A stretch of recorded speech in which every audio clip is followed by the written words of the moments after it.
Here's how the Associated Press, via ABC, reported on Scott Walker signing the so-called right-to-work legislation in Wisconsin. Now, understand, the way that unions work today in states that have not signed this type of legislation, in about half the states, no one is forced to pay union dues. You don't have to join the union. But when a shop becomes union, they become the exclusive bargaining agent in the shop, in the business that you're working at. And so the union will go and will negotiate. That means that they will hire lawyers, or they will have staff lawyers. They will do research on what the business makes. They will do research on what other people who work in these jobs make. They will investigate what's the longevity of someone staying in this job, because maybe it's very hard on people's bodies and they end up getting, they become unable to work at this job, et cetera, et cetera. There's a significant amount of work that goes into representing the interests of your clients or your union members. Now, when I was in show business, in fact, I still have an agent. When I was full on in show business, I would have a lawyer, a manager, and an agent. 25% of what I would make would go to those people. Sometimes you can hear it's more. Some people have business managers too. And the idea is they negotiate my contracts. Sometimes they find me work, but the primary thing is they're negotiating my contracts. And I would pay them a fee, a commission.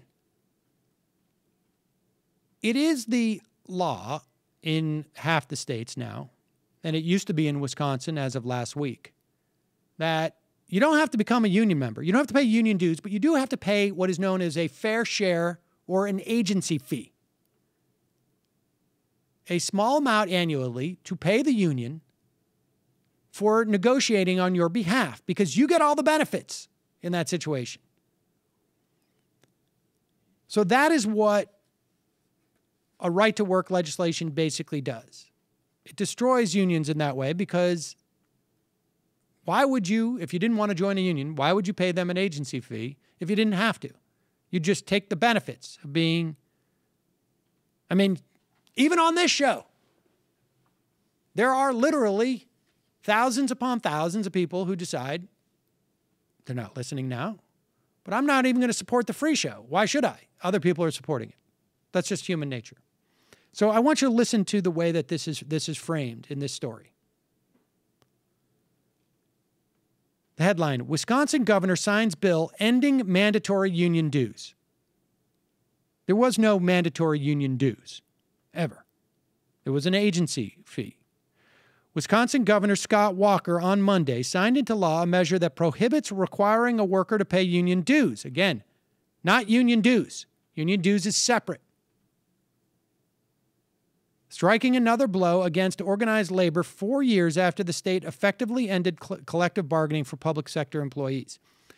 Understand that what is going on here is it just makes this about either you're for labor or not against labor, because there is nothing that explains this dynamic in the piece. A paragraph about Walker and his political opportunities after this. How he was dressed when he signed, and what was in the background, a banner, freedom to work. Just before signing, Walker said the new law, quote, sends a powerful message across the country and around the world. He followed that up with a fundraising plea to supporters. Big government labor bosses will never forgive me for taking away their power, but we're doing the right thing. Walker said in an email, noting that he had signed the law and asking for donations of $10, $100, and $1,000. So this is just a political battle between two groups. Supporters have argued the law will keep and attract new businesses, but opponents say it will drive down wages and make the workplace less safe. That's it. There's just two sides to this story. There's no data. There's no real description of what this law does. And it makes Wisconsin the 25th right-to-work state, and the first to do it since Michigan and Indiana in 2012. Now, it's another question entirely whether or not this is going to present an opportunity to unions, who some of whom have said, like, it's time for us to get rid of the agency fee anyways. And if people aren't represented and their wages get depressed, maybe these things will come back around. I don't know about that. But certainly with the AP reporting on this stuff in such a superficial manner, there's no way that people are going to understand the implications of it.